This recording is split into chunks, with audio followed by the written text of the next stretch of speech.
언약 백성과 함께 하시는 하나님이라는 제목으로 말씀을 전하겠습니다. 1945년 8월 15일 날 우리는 일본의 36년간 압박을 받다가 해방이 되었습니다. 그리고 미 군정이 우리를 좀 다스렸고 1948년 5월 10일 날 전국의 재헌국회의원들을 선출했습니다. 200명이 선출되어야 되는데 제주도 4.3 사건 때문에 2명이 빠지고 198명이 모여서 우리나라의 헌법을 만드는 국회가 되었고, 그때 이승만은 동대문구에 출마했고, 이윤영 목사님은 종로에서 출마를 했습니다. 그래서 48년 5월 31일 재헌국회가 모였을 때에 198명이 모여서 의장으로 이승만 장로를 선택하고 기도를 종로에 출마했던 이윤영 목사님이 기도를 했습니다. 우리나라는 이렇게 하나님 은혜 가운데 세워진 나라입니다. 그리고 48년 7월 20일 날 이승만 대통령을 대통령으로 선출해서 대한민국이 탄생이 되었습니다. 그러나 우리나라가 아직도 유엔에 가입을 못해서 호적이 안 된 국가가 되어 있었습니다. 그래서 그 당시에 장면 씨와 김한란 씨와 장기정 씨와 한 7명을 프랑스에 열리고 있는 파리에 유엔 총회에 참석해서 우리나라를 유엔에 가입 국가로 만들려고 보냈습니다. 그래서 입국이 됐는데 북한에서도 48년 9월 9일 날 북한 정권을 세우고 북한의 지도자를 유엔에 보내서 유엔 회원국가로 가입하려고 갔는데 프랑스에 가서 세관에서 전부 다 쫓겨나고 우리 대표들만 들어갔는데 유엔 총회가 열렸는데 우리나라를 가입하자고 안을 올렸더니 소련에 비신스키라는 유엔 대표가 나와가지고 연설을 길게 합니다. 의사방해를 하면서 대한민국은 미제국주의 앞잡이 국가고 이승만은 독재자라고 욕을 얼마나 하는지 몰라요. 그 욕을 계속해서 했어요. 이사방해를 했습니다. 그러다가 나중에 자기가 이제 지치니까 그 다음에 이제 동독이 그 당시에 소련 지배하에 있었기 때문에 동독 대사를 세가지고 또 말하게 만들고 또 그 사람이 지쳐 나오면은 폴란드로 이런 공산주의 국가 사람들 계속해서 나와서 의사방해를 하니까 표결을 못하는 거예요. 그러니까 내일이면 이제 유엔 총회가 끝나는 날인데 오늘은 그 장면 씨와 김한란 씨와 장기정 씨 이런 분들이 이제 한 7명이 이래서는 안 되겠다. 우리 힘으로는 이제 안 되니까 파리에 있는 교회당에 들어가서 오늘 철학 기도를 하자. 그러니까 모두 다 철학 기도를 했어요. 하나님 아버지 도와달라고 눈물을 흘리면서 우리나라를 유엔에 가입시켜야 된다고 했는데 그 다음날에 이제 회의장에 갔더니 또 비신스키가 나와서 이사방해를 하고 막 발언을 길게 하는 중에 한 10분 지나고 나니까 목이 꺽꺽하지만 목소리가 안 나요. 성대 결절이 생겨버렸어요. 하나님이 손봤거든요. 그래가지고 나중에는 어지럽고 비실비실해가 쓰러지니까 앰뷸런스에 실려가 버렸어요. 그 다음에 할 사람이 폴란드 사람인데 2시간 후에 오기로 되었으니까 자기는 나가서 찻집에 앉아가 커피 마시고 앉아있는 거예요. 보니 시간이 아직도 말짱이 많이 남았거든요. 1시간 50분이나 남았거든요. 그 사이에 다른 말씀 없습니까? 이렇게 아무도 말 없으니까. 그러면 투표하겠습니다 해가지고 46대 7로 우리가 유엔에 가입이 되었습니다. 할렐루야.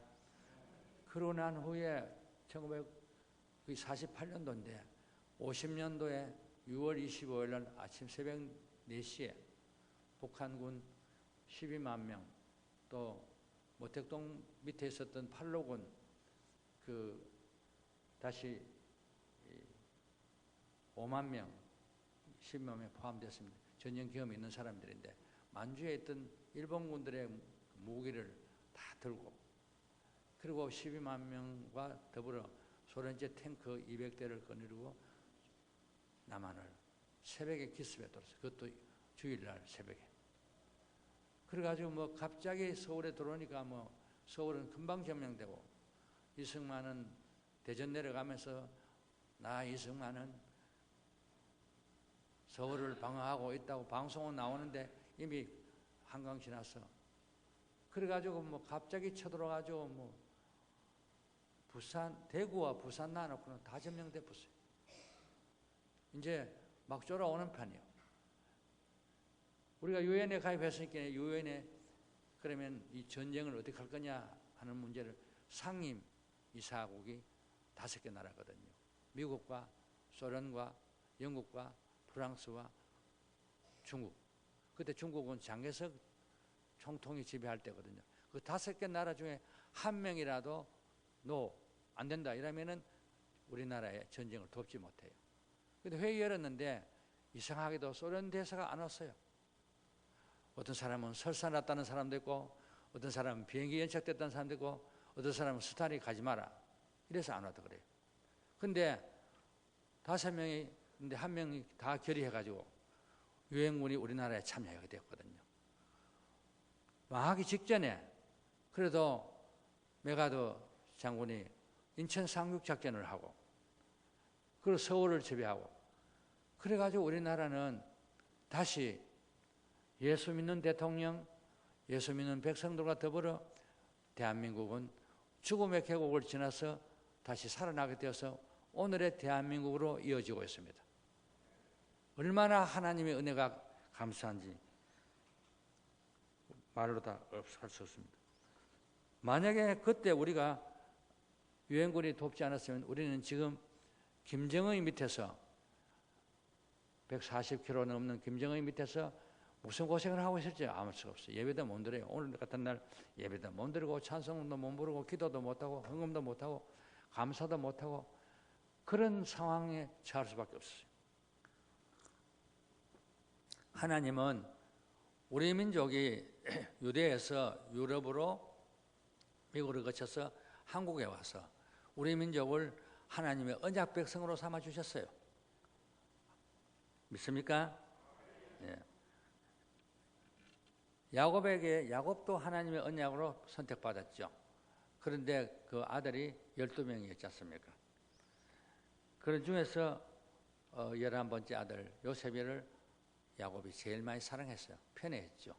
그래가지고 그 이제 채색옷이라는 옷은 보통은 어깨까지만 하고 이렇게 원피스처럼 입는 건데 소매가 내려오는 거예요. 소매가 길고 채색옷이라는 것은 줄무늬가 있는 것이에요. 그거를 요셉에게 입혔어요. 그거는 족장의 승계자일 때에 입혀주는 옷이에요. 형들이 있는데 입이 얼마나 많이 나왔겠어요?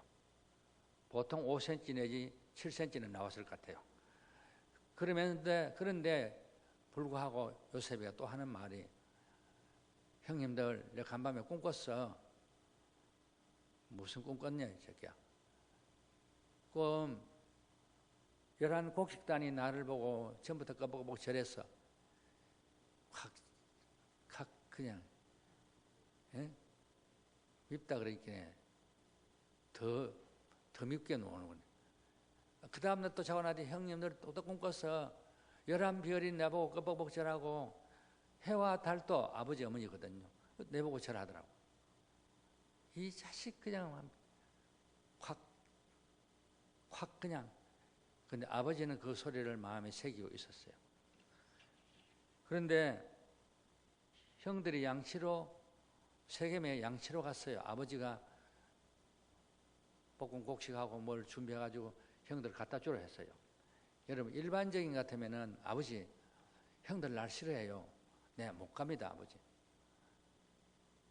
아무 소리 안 하고 갔어요. 세겜에 가니까 형들이 없어요. 그래서 지나간 사람 물어봤어요.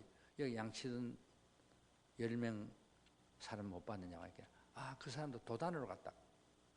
세겜에서 도단까지는 하루길이에요. 하루길이면 보통 80리 내지 100리 가잖아, 그렇죠? 예. 그게 또 찾아갔어. 그러니까 저기 형들이 양치고 있어. 형님들, 요셉이 왔어요. 이렇게. 새끼, 꼼쟁이 왔다. 저거 우리 죽여버리자. 그래, 꿈이 어떻게 되는 꼴을 한번 보자. 그래가지고 왔는데, 형님들, 이러니까 이리 와. 가지고 온 건 탁 뺏고 옷을 확 뺏겨. 그래야 목을 탁 잡고 난다. 그 웅덩이가 있거든요. 그 비 올 때 물 받아 놨다가 그를 감을 때 물 먹고 하는데 그게 이제 보르라고 하거든요. 이제 그거를 이집트에서는 그걸 감옥이라는 걸 보르라고, 여기는 웅덩이를 보르라고 그랬어요. 거기에 넣었어요. 그리고 자기들 그 돌로 앉아가 밥 음식 먹고 있는 거예요. 그 르벤 하는 말에 제발 죽이지는 말자고. 르벤은 맏아들이에요. 예, 맏아들인데도 여러분, 언약 백성 가운데도 다 성결한 사람들이 아니에요. 예, 르벤은 자기 아버지의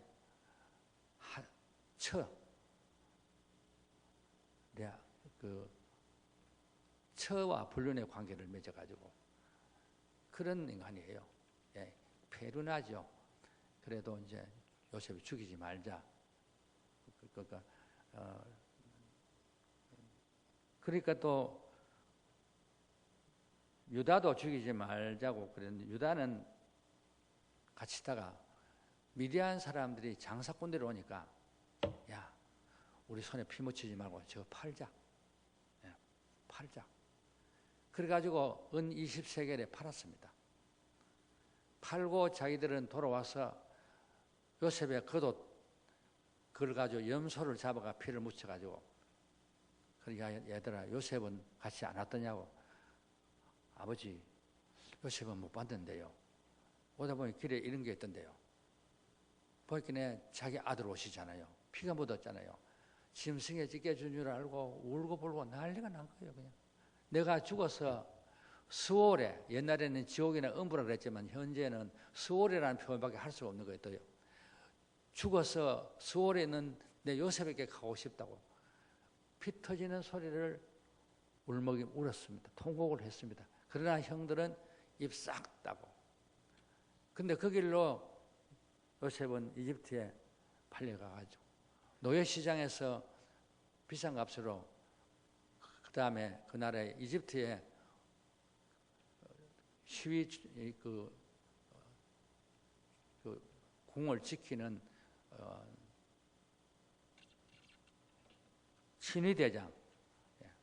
친위대장 집에 팔려갔습니다. 그런데 족장의 아들로 남부럽지 않게 살다가 노예로 팔려가서 노예 옷을 입고 얼마나 마음이 아프겠습니까? 그러면서 그러나 요셉은 열심히 일을 했어요. 하나님이 요셉과 함께 늘 했어요. 그러니까 요셉이 일을 잘하니까 주인이 보고 너무 지혜롭고 잘하니까, 그때 내가 17살이거든요. 가정 총무를 맡겼어요. 그런데 그 집에 보디발의 아내가, 아마 보디발이 애굽의 친위대장쯤 되면은 거기다 고환이 거세되고 황관일 경우가 많아요. 그러니까 남편과 관계 아이도 못 낳고 부부 생활도 엄마는 못했는 것 같아요. 그런데 거기에 요셉이가 너무너무 멋쟁이 거라요. 짝사랑을 할 정도가 아니라 완전히 미쳐버렸어요. 예, 여자가 남자 보고 미치면요 보통 문제가 안 일어납니다. 예, 남자가 여자 보고 미쳐도 그것도 보통 문제가 아니거든요. 그래가지고 막 매일 같이 나와 잠자리 같이 하자고. 안 된다고. 주인님이 다른 거는 다 맡겨도 사모님은 안 된다고. 그래도 나와 같이 자고. 사람들 다 내보내고 없는 새에 그만 요셉을 껴안고 덤벼드는 거예요. 그러니까 사모님 이러시면 안 되는데요. 그러면서 하면서 그냥 적당히 지내면은 노예 생활도 덜 괴롭고 회포도 풀고 갈겠는데 요셉이 아니고 그만 딱 자기 입었던 옷을 원피스 같은 거 확 벗어가지고 덮어 씌워버리고 그대로 도망쳤어요. 왜? 피하는 길은 그것뿐이거든요. 어물거리면 덫에 걸리거든요. 그러니까 막 여자가 또 소리를 질러요. 집구석에 아무도 없느냐? 사람 아무도 없느냐? 그러니까 종들이 쫙 나왔어요. 사모님 왜 그러십니까? 이 옷 보라고. 요셉이가 나를 겁탈하고 덤비는 걸 내가 그냥 소리 지를 때만 이거 벗어놓고 도망갔다고. 요런 나쁜 놈이 어디 있냐고. 그 모두 다 참 그 자식 그래 보이더라고요. 사람 보이면 그래 보이거든요. 그랬는데 나중에 남편이 왔는데 그 얘기를 했습니다. 남편이 요셉을 못 믿을 정도는 아니지만 그러나 그 소리를 듣고 감옥에 넣었어요. 그 감옥은 굉장히 중대한 감옥이에요. 여러분 잔디밭에 잔디라고 갈대밭에 갈대나고 왕대밭에 왕대나지 않습니까? 감옥 가더라도 좀 큰 사람들이 있는 데 가는 게 그게 뭐 일이 나요. 큰 감옥에 들어갔는데 그게도 너무 일을 잘하니까 감옥 총무가 또 됐어요. 거기서 어느 날 술 맡은 장관, 떡 맡은 장관, 이집트 바로 왕의 측근들입니다. 최측근들입니다. 음식을 관리하는 사람들이에요. 그러니까 술 장관이 하는 말이 내가 간밤에 꿈을 꿨는데 내 앞에 포도나무가 세 가지가 올라가되면 송이가 조롱조롱 이렇게 짜가지고 집을 짜가지고 바로 여기 들었다. 이게 당신은 3일 후에 복직된다고. 그러니까 또 한 사람이 떡장관 하는 말이 나도 꿈 꿨다고. 무슨 꿈이냐고. 머리에 떡 세 광줄이 있는데 새들이 와서 쪼아 먹는데 그리고 꿈을 깼다고 그렇게. 당신은 3일 후에 목에 매달려 죽임을 당할 거라고. 그래서 둘이가 불려나갈 때 그랬죠. 술장관 보고 내가 히브리 사람인데 히브리 사람이라는 건 강 건너왔다는 뜻이 되거든요. 그러니까 나를 좀 변명해서 살아나오도록. 내가 억울하게 감옥에 들어왔다고. 그러겠다 했는데 나갔는데 사람이요. 은혜는 어디 새기느냐? 물에 새깁니다. 예. 힘들었던 거는 돌에 새겨놓고 들다 볼 때마다 이를 갈지만은 은혜는 전부 다 물에 새겨놓고 잊어버려요. 그래서 나가서 떡장관은 목매가 죽임을 당하고 술장관은 복직이 됐는데 요셉이 생각했던 건 잊어버린 거예요. 근데 그날에 바로 왕이 꿈을 꿨어요. 나일 강변에 강물이 흐르는데 그게 암소 7마리가 너무너무 토시토시한 살쪄가 있는 건데 거기서 같은 바싹 마른 암소 7마리가 그걸 다 삼켜 먹어버렸어요. 좀 이따 꿈 꿨는데 살찐 이삭이 7개 있는데 마른 이삭이 또 다 삼켜 먹어버렸어요. 아주 꿈꾸고 나니 기분이 찝찝한 거예요. 그래서 자기 나라 점제의 술객 무당 박수 불러가 꿈 해먹으니까 아무도 해명을 못 해내는 거예요.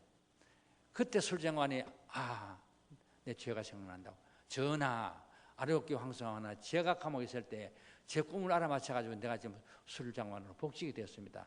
감옥에 히브리 사람 젊은이가 있습니다. 누구냐고? 요셉입니다. 즉시 데리고 오라고.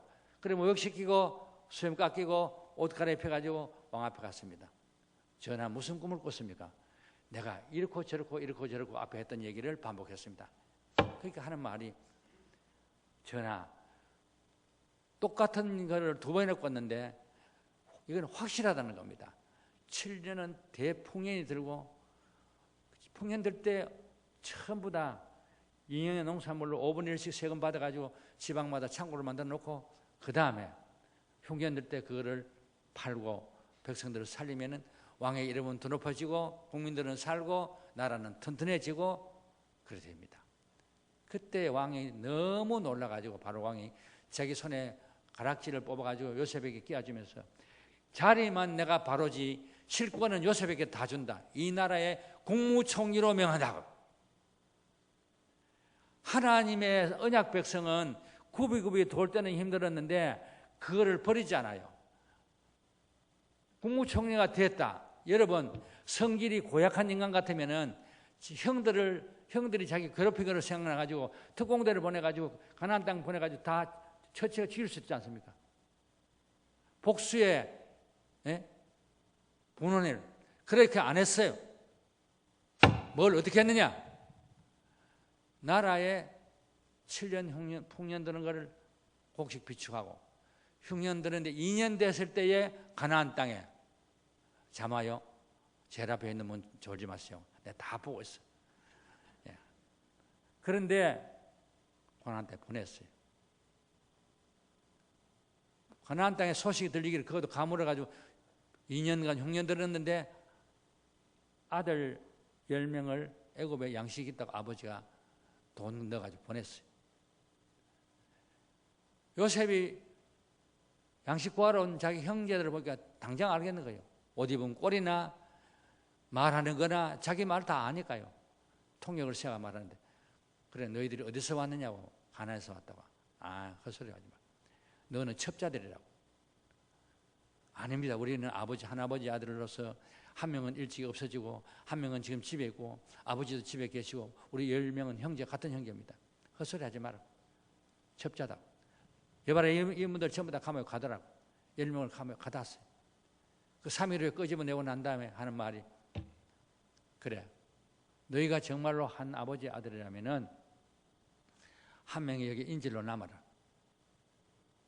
그래서 인질로 남은 거에 시몬이 남고 나머지는 돌려보내주는데 양식을 다 넣고 돈도 더 넣어줬어요. 여관에 가다 보니까 양식도 돈도 다 있는 거예요. 벌벌 떨었죠. 그래가 아버지한테 와서 양식 구하러 베냐민을 데리고 가야 된다니까 절대로 안 되는 거예요. 시몬도 지금 갇혀 죽을 거고 요셉도 죽었는데 베냐민마저 죽고 내가 무슨 재미로 사느냐. 그러나 양식이 떨어졌으니까 맞아 죽거나 굶어 죽거나 같은 거 아닙니까? 그래가지고 나중에는 베냐민은 내가 내 아들을 2명 다 죽여도 좋다고 못 데리고 오면 아버지가 아니 아들이 못 들어오는데 손자를 죽이고 있는 아버지가 어디 있겠어요? 그런데 나중에 또 뭐라 합니까? 유다가 하는 말이 이 모든 책임을 내가 지겠습니다. 그래서 보냈어요. 여러 가지 준비를 해가지고 보내고 돈도 더 데려 보냈는데 그때 베냐민까지 가서서 11명이 요셉을 향해서 전부 다 절하니까 요셉이 앞에 10명 왔을 때도 눈물이 터져가지고 나가서 혼자 울고 왔지만은 동생을 보니까 뭐 참지를 못하잖아요. 수많은 세월이 흘렀는데 그때가 벌써 요셉이 17살에 잡혀갔으니까 13년 지나가지고 총리 됐고 7년간 풍년이 37살 흉년 고년기 39살이잖아요. 그러니까 야곱이가 130살에 만났으니까 야곱이가 91살 때 요셉을 낳은 거예요.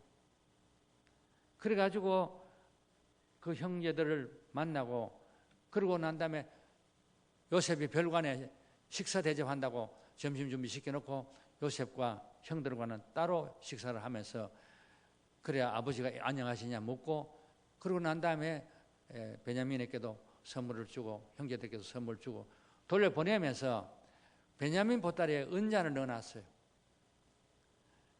그리고 가는데 뜨거덕 가는데 잠깐 이러거든요. 그럴 줄 알았다고. 아니 그래도 우리가 조마조마했는데 그럴 줄 알았다. 무엇입니까? 이렇게 너희들이 왜 우리 주인의 은잔을 훔쳐가느냐고. 우리 절대로 그런 사람들은 아닙니다. 은잔 가져갔다고. 아닙니다. 나오면 어떡할 거냐고. 나오면 그 사람은 당신들이 데리고 와서 종으로 삼으라고. 그래가지고 르벤 보따리, 시몬 보따리, 레위 보따리 그러니까 없거든요. 그 보세요. 우리 그런 사람 아닙니다. 근데 베냐민 보따리를 탁 끄니까 은잔이 탁 나왔어요. 이거 보라고. 11명이 다 눈물을 흘리며 난리가 난 거예요. 그 아들이 돌아가지 않으면 우리 아버지가 죽습니다. 그가 노예가 되면 우리는 죽습니다. 우리 아버지가 죽습니다. 유다가 하는 말이 내가 대신 종이 되겠습니다. 그 아들은 돌려보내줘야 됩니다. 형제들 간에 지금도 갈등이 있는가 싶어서 요셉이는 확인하는 겁니다. 언약 백성은 살아가다가 갈등도 있지만은 근본적으로 안으로 믿음으로 하나가 되어야 되는 겁니다. 사랑해야 되는 겁니다. 용서해야 되는 겁니다. 품어야 되는 겁니다. 그래서 요셉이가 형제들 앞에 모자를 벗고 형님들 내가 요셉입니다. 모두 다 놀래 자빠진 거예요. 앞에는 안 놀랬는데 더 놀라는 게 이제는 진짜 죽었다 싶은 거예요. 그러면서 아버지를 모시고 오라고 선물도 주고 베냐민에게는 좀 더 주고 옷도 주고 은 300세겔도 주고 이래가지고 수레를 보내가지고 아버지를 모시고 그래서 아버지한테 가서 하는 말이 요셉이가 애굽의 총리가 됐더라고. 쓸데없는 소리 하지 마. 총리가 됐다냐고. 벌써 죽었다 할까 하니 수레차가 왕고 보라고. 그때 야곱은 130세 수레 타고 이집트 내려갔죠. 내려갔는데 요셉과 아버지가 만날 때 어떻게 했어요? 22년을 떨어져 있다가 아버지와 아들이 만나는 그 순간에 아버지 눈에는 한없이 눈물이 흐르고 죽었던 아들이 살아있고 죽었던 아들이 국무총리가 되어 있다는 거예요.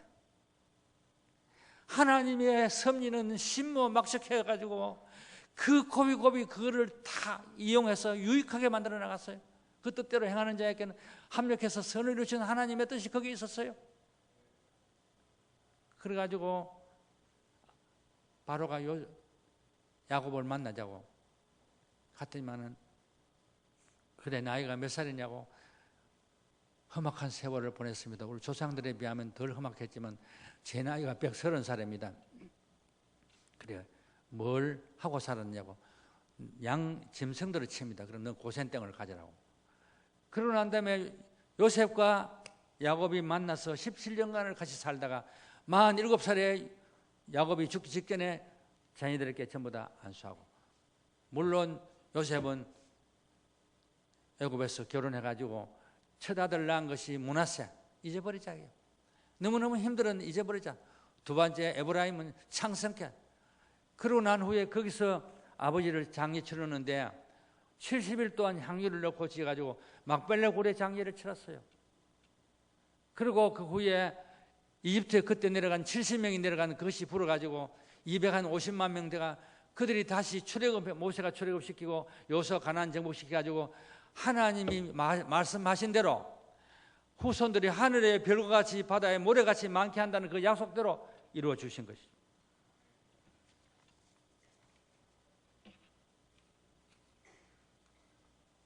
아프리카에 선교사님이 인문학자이면서도 선교사님이 선교하러 가셨어요. 갔는데 동네 아이들이 여자아이들이 한 10명이 늘 노래를 하면서 지났는데 나무 밑에. 그래서 영국서 갈 때에 자기가 그 아이들을 여자아이들이니까 고만고만한 아들이니까 원피스를 10개 사가지고 가고 그 다음에 내복 속내의도 사가지고 가고 신발도 10개 사가지고 가서 이렇게 나눠놓고 난 다음에 누구든지 준비 차려 땅 해가 먼저 온 사람은 다 가진다. 준비 차려 땅 하니까 10명이 전부 다 손에 손잡고 천천히 걸어와요. 어떻게 천천히 걸어? 같이 똑같이 손잡아요. 그래서 인문학자하고 선교사님이 물었어요. 윌리엄 토마스라는 분. 어떻게 이렇게 할 수 있냐 했겠네요. 우분투가 뭐냐면 네가 있음으로 내가 있고 네가 있음으로 내가 행복하다 이거예요. 너는 없고 나는 행복하다가 아니고 네가 있음으로 내가 행복하고 네가 있음으로 내가 있다 이거예요. 우리는 신앙 공동체로 석포교회에 네가 있음으로 내가 있고 네가 있음으로 내가 행복하다 이거예요.